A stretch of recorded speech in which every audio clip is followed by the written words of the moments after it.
सब जगह से मन हटाकर एकमात्र जो गुरुदेव ने परमात्मा का रूप बताया उस निवृत्ति मार्ग को स्वीकार करो, अर्थात सब कुछ अंदर से त्याग कर एकमात्र परमात्मा का चिंतन, अभी अनुभव में आ जाएगा। हे शुद्ध सत्व में वसुदेव के पुत्र वासुदेव, शंकरषण, प्रद्युम्न और अनिरुद्ध, ये चतुर्व्यूह के रूप में आप भक्तों को सुख देने के लिए प्रकट हुए। हे श्री कृष्ण, हम आपको नमस्कार करते हैं। आप अंतःकरण और उसकी वृत्तियों के पकड़ में आने वाले नहीं हैं, सूक्ष्म शरीर के द्वारा भी, क्योंकि उसके प्रकाशक हैं। अंतःकरण के प्रकाशक हैं, अंतःकरण आपको नहीं जान सकता। कुछ कुछ जब अंतःकरण पवित्र होता है तो संकेत मिलने लगता है ईश्वर का। आप अंतःकरण के साक्षी हैं, हम आपको नमस्कार करते हैं। ये मूल प्रकृति से प्रकट त्रिगुणात्मिका प्रकृति है, आप मूल प्रकृति में विहार करते हैं। ये स्थूल सूक्ष्म ये कारण जगत आपसे ही सिद्ध है, इसलिए इनके द्वारा परमात्मा को नहीं जाना जा सकता। अविनाशी मम स्वरूप से उसी अविनाशी को जाना जा सकता है, अपने आप से अपने आप को जाना जा सकता है।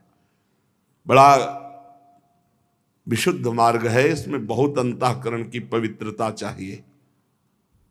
संपूर्ण विश्व प्रपंच के निषेध के बाद जो बचता है वो आपका स्वरूप है। हे विश्व के आदिदेव साक्षी, अज्ञान के द्वारा सत्य की भ्रांति हो गई, इसलिए स्वरूप का ज्ञान किसी को नहीं हो रहा, इसीलिए आपका साक्षात्कार नहीं हो रहा। कौन बैठा है अपने स्वरूप में? देह में तो ये सब बैठे हैं, देह के ही विकार भाव।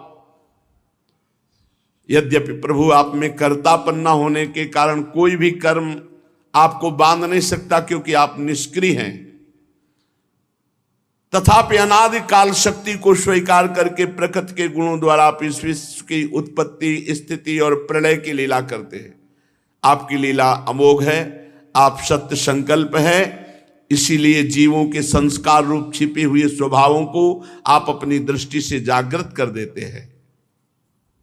त्रिलोकी में 3 प्रकार के प्राणी हैं, सतोगुण प्रधान शांत, रजोगुण प्रधान अशांत और तमोगुण प्रधान मूढ़।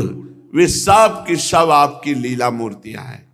फिर भी सत्वगुण प्रधान शांत जन ही आपको विशेष प्रिय हैं। आपका अवतार लीलाएं ये साधु जनों की रक्षा और धर्म की रक्षा एवं विस्तार के लिए है। प्रभु, एक बार तो अपराध सह लेना चाहिए अपने सेवक का। ये नाग मूढ़ है, आपको पहचानता नहीं, इसलिए आप इसे क्षमा कर दीजिए। भगवान अब कृपा कर दीजिए, नहीं ये कालिया मरने ही वाला है, मर जाएगा ये। साधु पुरुष सदा से हम अबलाओं पर दया करते आए, अतः ये दया कीजिए कि हमारे प्राण स्वरूप पतिदेव को आप हमें दे दीजिए। हम आपकी दासी हैं, हमें आप आज्ञा दीजिए, आपकी क्या सेवा करें। जो श्रद्धा से आपकी आज्ञा का पालन करता है वो सब प्रकार के भयों से मुक्त हो जाता है। परीक्षित, ऐसे भगवान की स्तुति नाग पत्नियों ने की। भगवान के श्री चरणों की ठोकरों से काली नाग के फण छिन्न भिन्न हो गए थे, बेसुध हो गया था। जब नाग पत्नियों ने स्तुति की तो भगवान ने छोड़ दिया। अब काले नाग को धीरे धीरे फिर सामर्थ्य आई, चेतना आई, बड़ी कठिनता से श्वास लिया और आंख खोल कर देखा। अब उसको लग रहा है ये तो साक्षात भगवान है। बड़ी दीनता से हाथ जोड़ करके बोला। देखो ये बात सत्य है जो कालिया बोल रहा है। इसी का परिवर्तन भजन से किया जाता है। कालिया ने कहा कि नाराज मत होना महाराज, हम जन्म से ही दुष्ट और तमोगुणी स्वभाव के होते हैं, और जो हमसे बैर करे तो बहुत वर्षों तक हम अपने स्वभाव में उस वैर को याद रखते हैं और फिर बदला जरूर लेते हैं। वर्षों, कई वर्ष तक आपकी आकृति उसके दिमाग में रहेगी, और जब फंसोगे तब वो बदला ले लेगा। और ये प्रभु, ये स्वभाव आपके द्वारा रचा गया है, इसी को बदलना है। या जो परे मोहि सहज स्वभाव, श्री हरिवंश नाम रस जाओ। हर समय हमारा अगर भगवत चिंतन चला तो मायाकृत स्वभाव बदल जाएगा। प्रभु, स्वभाव छोड़ना बहुत कठिन होता है, बहुत कठिन है अपना स्वभाव। जो स्वभाव बना है वो कारण देह है, इसी का परिवर्तन हो जाए तो मानो भजन का प्रभाव हो गया। वीर बल योनि बीज चित्त आकृतियों का निर्माण, ये सब स्वभाव के अनुसार ही होता है। प्रभु, सृष्टि में हम जितने सर्प हैं, ये जन्म से ही बड़े क्रोधी स्वभाव के होते हैं। स्वामी, हम सब आपकी माया के चक्र में मोहित हो रहे हैं, फिर अपने प्रयत्न से इस दुस्तेज माया का त्याग कैसे करें? आप सर्वज्ञ संपूर्ण जगत के स्वामी हैं, आप हमारे स्वभाव के भी स्वामी हैं, माया के भी स्वामी हैं। अब मैं जान गया आप कौन हो। प्रभु, आप चाहे क्षमा करो या दंड दो, दोनों में मुझे कृपा दिखाई देती है। काली नाग की बात सुनकर लीला मनुष्य भगवान श्री कृष्ण ने कहा, कालिया, अब तुझे यहां वृंदावन में नहीं रहना है, ये हमारी लीला भूमि है, तेरे रहने से सब जल दूषित हो रहा है। तो अपनी पत्नी, पुत्र, परिवार सबको ले और यहां से चला जा। गौएं और मनुष्य यमुना जल का उपभोग करें। तेरी और मेरी इस बात को जो सुनेगा उसे कभी सर्पों से भय नहीं रहेगा। कालिया का मर्दन और काली नाग की बात और भगवान की बात जो सुनेगा उसे सर्पों से कोई भय नहीं रहेगा, ये भगवान आदेश करते हैं। मैंने इस काली दह में हृदय में कीड़ा की है, इसलिए जो काली दह में स्नान करेगा, पित्त तर्पण करेगा, उपवास करेगा, उस सारे पापों से मुक्त हो जाएगा। अब यमुना जी छोड़कर इधर हो गई है, नहीं पहले यहीं से यमुना जी प्रवाहित थी। मैं जानता हूं कि तू गरुण जी के भय से रमणक द्वीप छोड़कर यहां बसा, क्योंकि गरुण जी आ नहीं सकते, सौभरी जी का साप है। अब जा, तेरे शरीर में मेरे चरण चिन्ह अंकित हो गए, इसलिए गरुण भगवान से तुझे कोई अब भय नहीं रहा। भगवान श्री कृष्ण की एक एक लीला अद्भुत है। ऐसी आज्ञा पाकर काली नाग और उसकी पत्नियां बड़े आनंद से भगवान का पूजन किया। दिव्य वस्त्र, पुष्पमाला, मणि, बहुमूल्य आभूषण, दिव्य गंध, चंदन, उत्तम कमलों की माला से जगत के स्वामी गरुणध्वज भगवान श्री कृष्ण का पूजन काली नाग ने किया। इसके बाद बड़े प्रेम और आनंद से भगवान की परिक्रमा की, फिर साष्टांग भगवान की दंडवत की, फिर अनुमति ली। अपनी पत्नियों, पुत्रों, बंधु बांधवों के साथ काली नाग रमणक द्वीप की, जो समुद्र में सर्पों के रहने का एक स्थान है, यात्रा की। लीला मनुष्य भगवान श्री कृष्ण की कृपा से वो जल विषहीन ही नहीं, अमृत के समान प्रभावशाली बन गया। और ऐसा जल था कि पी लेने पर गाय बछड़े सखा सब पधार गए थे। राजा परीक्षित ने पूछा, भगवान, काली नाग ने नागों के निवास स्थान रमणक द्वीप को क्यों छोड़ा, और उसने कौन सा ऐसा अपराध किया जो गरुण जी से भय उसको हो गया? श्री सुखदेव जी ने कहा, परीक्षित, पूर्व काल में गरुण जी जिस सर्प को चाहते, सर्पहार है, भला चाहे 1000 फण वाला हो, चाहे सैकड़ों फण वाला हो, गरुण जी के पंजे से और चोंच के प्रहार से वो छिन्न भिन्न हो जाता। फिर ये नियम लिया गया कि प्रत्येक मास में एक महान बलवान सर्प तुम्हें भोजन के लिए दिया जाएगा। 1 महीने में एक बार आप आक्रमण करके सर्पों का विनाश ना कीजिए। ऐसा ब्रह्मा जी से पास हो गया था। अमावस्या के दिन महीने में एक बार महात्मा गरुण को बलवान सर्प भेंट दिया जाता था और उसे खा लेते थे। सर्पों में कद्रु का पुत्र एक काली नाग था, बड़ा घमंडी मतवाला स्वभाव। गरुण जी को भेंट देना तो जाने दो, जो गरुण जी को भेंट देने के लिए कहा जाता वो उसी सर्प को खा जाता, कालिया। भगवान के प्यारे पार्षद शक्तिशाली महाबली गरुण जी को जब ये पता चला तो कालिया को मार डालने के विचार से उस पर आक्रमण किया। काली नाग ने जब देखा गरुण बड़े वेग से मुझ पर आक्रमण कर रहे हैं तो सैकड़ों फण फैला करके डसने के लिए गरुण जी पर टूट पड़ा। अब गरुण जी की पंखों की मार, चोंच की मार, पंजों की मार, तारक्ष नंदन गरुण जी भगवान श्री हरि के वाहन है, उनका वेग और पराक्रम अतुलनीय है। गरुण जी ने देखा है नाग बड़ा ढिठाई और घमंडी है, तो उन्होंने झटक करके पंखे से प्रहार किया, घायल हो गया। और उसको पता था कि सौवरी जी ने साप दिया है, इस क्षेत्र में गरुण जी प्रवेश नहीं करते, इसलिए भाग कर आया और काली दह में छुप गया। तब से अभी तक छुपा हुआ था। इस स्थान पर गरुड़ जी नहीं आ सकते थे। देखो, बड़ों से अगर कोई गलती भी हो जाए तो उनको दंड नहीं देना चाहिए, नम्र ही रहना चाहिए। सौवरी जी तपस्या कर रहे थे, तो उसी क्षेत्र में गरुड़ जी ने एक बड़े मछली को खाया।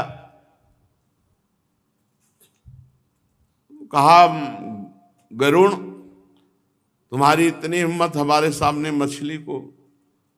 भगवान गरुण जी ने कहा, मेरा आहार ही यही निश्चित किए गए हैं, जलचर जीव। उनका आज के बाद मैं शाप देता हूं कि अगर तुम किसी मछली को यहां खाए तो तुम्हारे सर के 100 टुकड़े हो जाएंगे। गरुण जी तो चलो भाई तुम महात्मा हो इसलिए छोड़ के चले गए, पर मछली के ही मैथुन से भ्रष्ट हो गए, 50 ब्याह करने पड़े। यह अपराध था गरुण जी का, नहीं ऐसे महात्मा की बुद्धि। लेकिन मछली का पक्ष लेकर गरुण जी को शाप दिया तो मछली के ही द्वारा उनका पतन हो गया। और ये बात पता था काली को, तो ये भाग करके यही इस कुंड में आकर छुप गया। ये बात केवल कालिया को पता थी, इसलिए गरुण के भय से यहां रह रहा था। अब भगवान के चरण चिन्ह बन गए, इसलिए गरुण जी कभी इसको खाएंगे नहीं। भगवान दिव्य गंधमाला वस्त्र सर्प की जो मणियां उनसे विभूषित कुंड से बाहर निकले। उन्हें देखकर सब ब्रजवासी ऐसे उठ खड़े हुए जैसे मृत शरीर में प्राण आ गए हो। सभी गोपू का हृदय आनंद से भर गया। यशोदा मैया, नंद बाबा अपने कन्हैया को गले से लगा रहे। रोहिणी जी, गोपी, गोप सब क्रम से भगवान को गले लगा रहे। बलराम जी मुस्कुराकर भगवान से मिले कि हमें क्या पता था कि तुम्हें यही लीला करनी थी, इसीलिए हमें लेके नहीं आए थे, क्योंकि बड़े भ्राता सर्पों के तो यही हैं बलराम जी। सबसे पहले पुत्र हैं शेष भगवान। कद्रु जी के गर्भ से सबसे पहले शेष भगवान, फिर वासुकी और फिर सब नाग। बलराम जी श्री कृष्ण को हृदय से लगाकर हंसने लगे। वृक्ष, गाय, बैल, पर्वत, बछड़े सब के सब आनंद मगन हो गए। गोपों के कुल गुरु ब्राह्मणों ने अपनी पत्नियों के साथ नंद बाबा के पास आकर कहा, नंद जी तुम्हारे बालक को कालिया नाग ने पकड़ लिया था, छूट कर आया है, दक्षिणा दो, दान पुण्य करो, निछावर करो। बहुत दान पुण्य किया नंद बाबा ने कि बालक बच गया। सही बात है, सांप के फण का प्रहार, उसकी पकड़। नंद बाबा बड़े प्रसन्न हुए और बहुत सा सोना और बहुत सी गौएं ब्राह्मणों को दान किया। परम सौभाग्यवती देवी यशोदा मैया ने काल के गाल से बचे हुए अपने लाला को गोद में लेकर हृदय से लगा लिया। उनकी आंखों से आनंद के आंसुओं की बूंदें बार बार टपकी पड़ती थी। अब ब्रजवासी गौएं बहुत थक गए थे, भूख प्यास भी लगी थी, इसलिए सब वहीं रात में विश्राम किए यमुना जी के समीपवर्ती कुंज में सब। और गर्मी का महीना था, काफी वन सूख गया था। अचानक आधी रात में आग लग गई, विपत्ति पे विपत्ति। अभी कालिया से छूटे, अब दावानल। और वो आग ऐसे लगी कि चारों ओर फैल गई और बीच में ब्रजवासी निकलने का कोई रास्ता नहीं। आग की बड़ी ऊंची ऊंची लपटें, अब ब्रजवासी जगे एकदम, अरे ये क्या। बलराम जी ने इशारा किया भगवान श्री कृष्ण को। सब ब्रजवासियों ने कहा, हे श्री कृष्ण, हे श्याम सुंदर महाभाग्यवान बलराम, कुछ करो नहीं, हम सब ब्रजवासी मारे गए। देखो देखो, ये भयंकर आग चारों तरफ से लग चुकी थी। हमें मृत्यु से डर नहीं लगता, लेकिन तुम्हें छोड़कर मरना भी अच्छा नहीं लगता। भगवान जगदीश्वर, सब लोग आंख मूंद लो। सब ब्रजवासी आंख मूंद लो। भगवान ने ऐसे मुख खोला, ऐसे किया, पूरी आग समेटकर भगवान के मुख में चली है। देखो, ऐसे हम भगवान के सेवक हैं। अगर माखन खाया है इनका ना, तो आग भी खाई है। श्री कृष्ण ने जो किया कभी नहीं, अनुकरण नहीं, उनकी आज्ञा का पालन कर। भगवान ने अपने मुख में, मुखाद अग्नि रजायत, भगवान के मुख से ही अग्निदेव का प्रादुर्भाव हुआ है। भगवान ने मानो जहां से अग्नि प्रकट हुई वहां से विराजमान का पूरी अग्नि समिट कर आकर्षण होकर भगवान के मुख में विराजमान हो गए। अब ब्रजवासियों से कहा, आंख खोलो। आंख खोला तो शीतल मंद सुगंध वायु चल रही, कहीं आग नहीं। ऐसे चमत्कारिक हैं हमारे प्रभु। बहुत आनंद का विषय है। यदि सच्चाई से चलो तो प्रभु से अपनापन हो जाए। अब सब ब्रजवासी आनंदित, तो सबको पता है कि हमारे श्री कृष्ण कोई अलौकिक हैं। सब श्री कृष्ण के श्रीमुख का दर्शन, उनकी कीर्ति का गान करते हुए अब भगवान गोष्ठ में प्रवेश किए। योग माया से ग्वाल बाल का वेश बनाकर श्री कृष्ण और बलराम ब्रज में क्रीड़ा कर रहे हैं। गर्मियों की ऋतु थी। ये शरीरधारियों को प्राय कम प्रिय रहती, बहुत गर्मी, पसीना सब। परंतु वृंदावन के स्वाभाविक गुणों से यहां दिव्य बसंत की छटा रहती, इसलिए गर्मी भी समझ में नहीं आती। अब तो समझ में आने लगी है, क्योंकि लताएं सब राधे राधे, ईंट पत्थर और एसी, अंदर ठंडा तो बाहर गर्मी फेंक रही, तो बहुत गर्मी।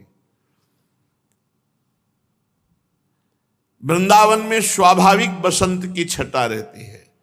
वृंदावन में परम मधुर भगवान श्याम सुंदर श्री कृष्ण और बलराम जी निवास जो करते थे, शीतल मंद सुगंध वायु चलती, झींगुरों की तीखी झनकार, झरनों के मधुर झर झर झर, झरनों से सदा सर्वदा बहुत ठंडी जल की फुइयां यमुना जी के जल से लेकर पूरे वृंदावन में हरियाली छाई रहती। जिधर देखो हरी हरी दूब से पृथ्वी हरी हरी हो रही। नदी, सरोवर, झरने की लहरों का स्पर्श करके जो वायु चलती थी, उसमें लाल, पीले, नीले, तुरंत के खिले हुए कल्हार, उत्पल आदि अनेकों प्रकार के कमलों का पराग मिला होता। शीतल मंद सुगंध वायु के कारण वृंदावन वासियों को गर्मी का क्लेश नहीं सहना पड़ता। ना दावाग्नि का ताप लगता था, ना सूर्य के घाम का। नदियों में अगाध जल भरा हुआ था। बड़ी बड़ी लहरें उनके तटों को चूम जाया करती थी। उनके पुलिनों से टकराती हुई स्वच्छ बनाती। उनके कारण आसपास की भूमि गीली बनी रहती। सूर्य की अत्यंत उग्र तथा तीखी किरणें भी वहां की पृथ्वी और हरी हरी घास को नहीं सुखा सकती थी। चारों ओर हरियाली थी। वृंदावन में वृक्षों की पात फूलों से लद रही थी। जहां देखिए वहीं सुंदरता फूटी पड़ी। कहीं रंग बिरंगे पक्षी चहक रहे, कहीं तरह तरह के हिरन चौकड़ी भर रहे, कहीं मोर कूक रहे, कहीं भौरे गुंजार कर रहे, कहीं कोयले कुहक रही, तो कहीं सारस अलग ही अपना आलाप छेड़े हुए हैं। ऐसा परम सुंदर वृंदावन देखकर श्याम सुंदर श्री कृष्ण, गौर सुंदर बलराम जी ने उसमें विहार करने की इच्छा की। आगे आगे गौएं चली, पीछे पीछे ग्वाल बाल, बीच में अपने बड़े भाई के साथ बांसुरी बजाते हुए श्री कृष्ण। देखो, भगवान को भी संघर्ष सहना पड़ा। तो अपने लोग जब जन्मे हैं तो संघर्ष से न डरे। अभी अगासुर से निपटे, काली, फिर दावानल, अब एक और आ रहा है प्रलंबासुर। रोज एक नया संकट। तो तैयार रहो, हम भी भगवान के अंश हैं। कोई दुख, कोई विपत्ति, कोई रोग, ये सब आक्रमण करते ही रहेंगे। राम, श्याम और ग्वाल बालों ने नवीन पल्लों, मोर पंख के गुच्छों, सुंदर सुंदर पुष्पों के हार, गेरू आदि रंगीन धातुओं से सब अपने अपने को सजाए हुए हैं। जिस समय ऐसे सब सजे धजे ग्वाल बालों के साथ भगवान, तो कोई सखा भगवान के सामने नाचने लगता, तो कोई ताल ठोक कर कुश्ती लड़ते हुए श्री कृष्ण को आनंद प्रदान करता, कोई राग आलापने लगते। जिस समय श्री कृष्ण नाचने लगते, सब ग्वाल बाल गाने लगते, तालियां बजाते, बांसुरी बजाते, सिंगी बजाते और कहते वाह वाह। परीक्षित उस समय नट जैसे अपने नायक की प्रशंसा करते हैं, वैसे ही देवता लोग ग्वाल बालों का रूप धारण करके वहां आते और गोप जाति में जन्म लिए हुए भगवान श्री कृष्ण बलराम जी की स्तुति करते। घुंघराली अलकों वाले भगवान श्री कृष्ण और बलराम जी एक दूसरे का हाथ पकड़कर कुम्हार की तरह, चाक की तरह घुमरी परेता खेलते। कभी एक दूसरे अधिक फान जाने की इच्छा से कूड़ी कूदते, कहीं होड़ लगाकर डेले फेंकते, कहीं ताल ठोकते, कहीं रस्सा कसी, कहीं रस्सी से कूदते। इस तरह की बालवत क्रीड़ाएं भगवान कर रहे थे। जब दूसरे ग्वाल बाल नाचने लगते तो श्री कृष्ण बलराम गलबहियां देकर खड़े हो जाते और कहते वाह, प्रशंसा करने लगते। कभी एक दूसरे पर बेल, जायफल, आंवले के फल हाथ में लेकर फेंकते, कभी एक दूसरे की आंखें बंद करके छिप जाते, वो पीछे ढूंढता, आंख मिचौनी खेलते। कभी पशु पक्षियों की तरह फुदक फुदक कर क्रीड़ा करते, कभी मेढकों की तरह, कभी बंदरों की तरह मुंह बनाकर हंसी उड़ाते, कभी रस्सियों से वृक्षों पर झूला डालकर झूलते, कभी दो बालकों को खड़ा करके उनकी बाहों के बल पर लटकते, कभी कोई राजा की नकल करता। इस प्रकार भगवान राम और श्याम अर्थात बलराम और श्री कृष्ण वृंदावन की नदी, पर्वत, घाटी, कुंज, वन, सरोवर, इन सभी में वो खेल खेलते जो साधारण बच्चे खेलते हैं। एक दिन बलराम और श्री कृष्ण ग्वाल बालों के साथ उस वन में गौएं चरा रहे थे। तब प्रलंबासुर नाम का एक राक्षस आया। उसकी इच्छा थी कि मैं श्री कृष्ण बलराम को हर ले जाऊं। भगवान श्री कृष्ण सर्वज्ञ, देखते ही पहचान गए।